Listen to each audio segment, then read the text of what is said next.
This video takes a deep look into the shocking cases of the 5 youngest killers sentenced to death in the U.S. We provide factual and objective insights into their crimes, trials, and the impact of their actions on society. Our goal is to inform and analyze these cases without glorification or bias.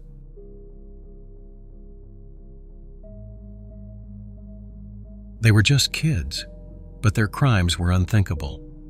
Teenagers should be thinking about school, friends, and their future. But some choose a much darker path, committing crimes so disturbing that even hardened criminals were horrified. In the United States, some of the most brutal killers in history were barely old enough to drive. Yet their crimes were so cold, so calculated, that society had no choice but to lock them away forever. Some killed in moments of rage, others planned every detail. A few claimed insanity, but all of them committed acts so shocking that they will never walk free again. What makes a teenager take a life? Is it their upbringing, a broken mind, or something far more sinister? From a boy who slept above his victim's corpse for a week, to a teenage girl whose crime shocked even the Vatican. These are 5 of the youngest killers ever sentenced to death row in the United States. Viewer discretion is advised.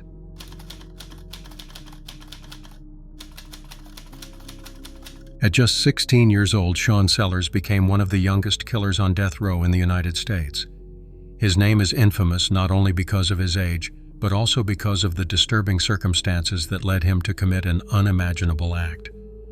On a cold night in 1986, in a small town in Oklahoma, Sean shot and killed his mother and stepfather while they slept.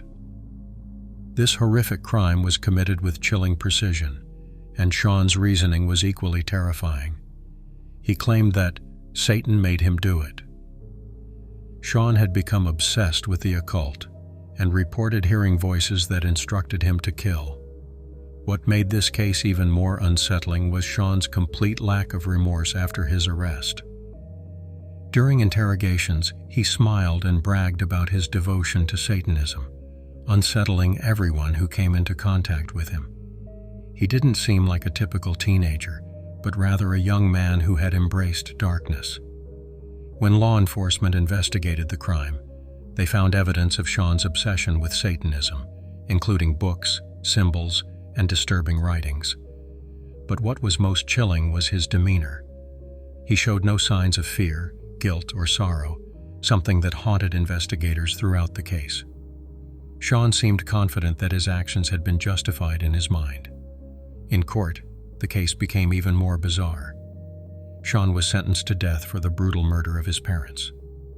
Despite his youth, the court determined that his crime was so heinous that he deserved the ultimate punishment. In 1999, after more than a decade on death row, Sean Sellenr was executed by lethal injection at the age of 29, becoming one of the youngest people to be executed in U.S. history. His case remains one of the most disturbing stories of teenage violence and mental instability. Sean's execution didn't just mark the end of his life, but also sparked ongoing debates about mental health, crime, and the death penalty in America.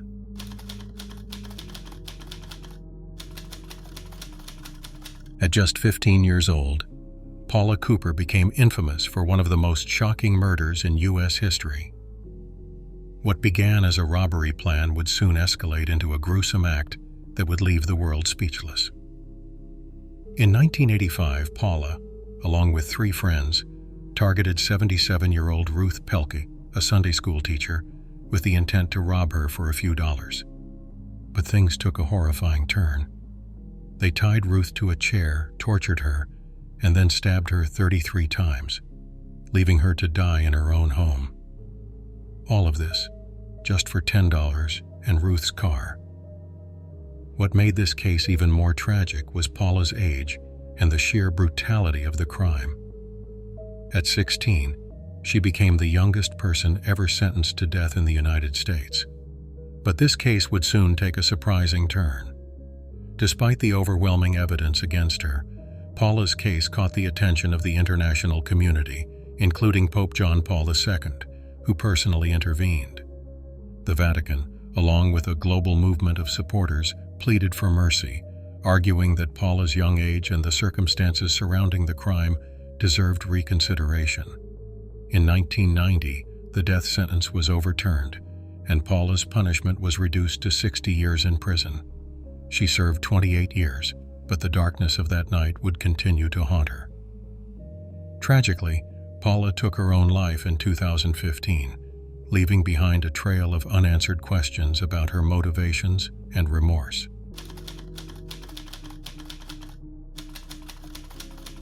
What if I told you that for 7 days, a 14-year-old boy slept just inches above the body of his murdered neighbor?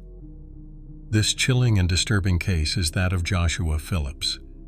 In 1998, Joshua Phillips was only 14 years old when a seemingly innocent game of baseball with his 8-year-old neighbor Maddie Clifton took a dark and horrifying turn. During the game, Joshua accidentally struck Maddie in the eye with the ball, causing her to cry out in pain.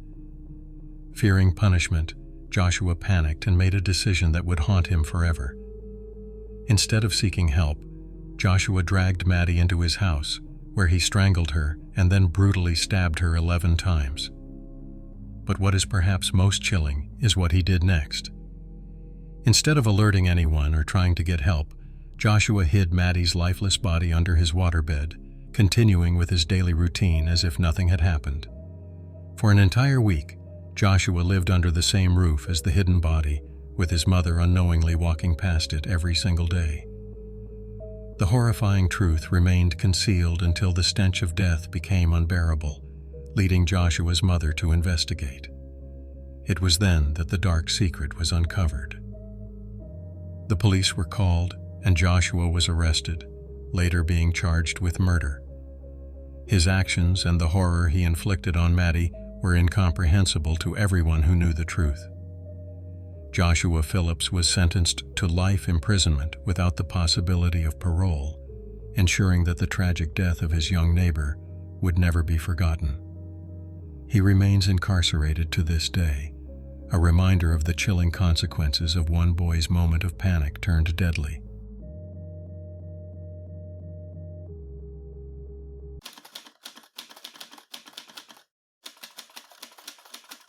At just 12 years old, Curtis Fairchild Jones made history, not for his innocence, but for becoming the youngest person ever sentenced to death in America. Born into a life of unimaginable pain, Curtis had endured years of physical and emotional abuse. His father was an alcoholic, and his home was far from a place of safety. Eventually, Curtis reached a breaking point.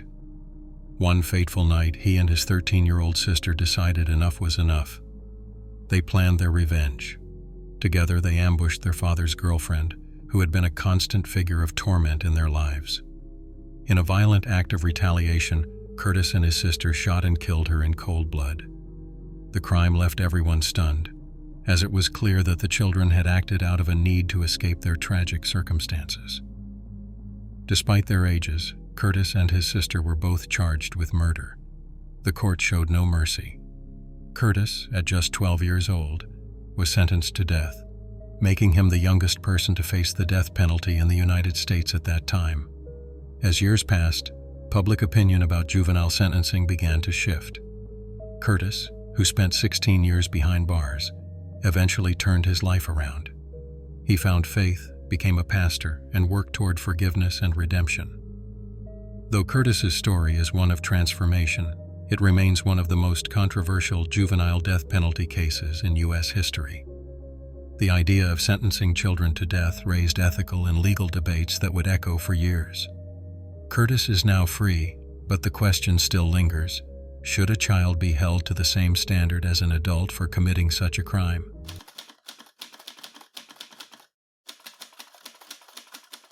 In 1993, 13-year-old Eric Smith lured a 4-year-old boy named Derek Roby into the woods. What followed was a shocking and horrifying crime that would forever haunt the nation. Eric was a shy and socially awkward child, often bullied for his appearance and demeanor. But beneath his quiet nature, there was something deeply unsettling. On one fateful afternoon in August, Eric encountered Derek as the young boy was walking to a nearby park. The two exchanged a few words before Eric led him to a secluded area near the woods. Once they were out of sight, Eric strangled Derek and then crushed his skull with a large rock. Afterward, Eric calmly walked back home as if nothing had occurred, acting as though it was just another day. What would haunt the public the most was Eric's eerie smile during his court appearances. Many were horrified by his lack of remorse, as he smirked while confessing to the brutal murder of an innocent child. Eric was charged with second-degree murder and sentenced to 9 years to life in prison. His case raised significant questions about the psychology of juvenile offenders and whether they should be tried as adults for committing such heinous acts. Despite his attempts to express remorse later in life, Eric's smirk left a lasting and chilling impression on the public. Over the years, his case attracted widespread attention, especially after he was denied parole 11 times. In 2022, after nearly 30 years behind bars, Eric Smith was finally released. While he may now be free, the haunting image of the young boy who took an innocent life will forever remain ingrained in the memories of those who followed his case.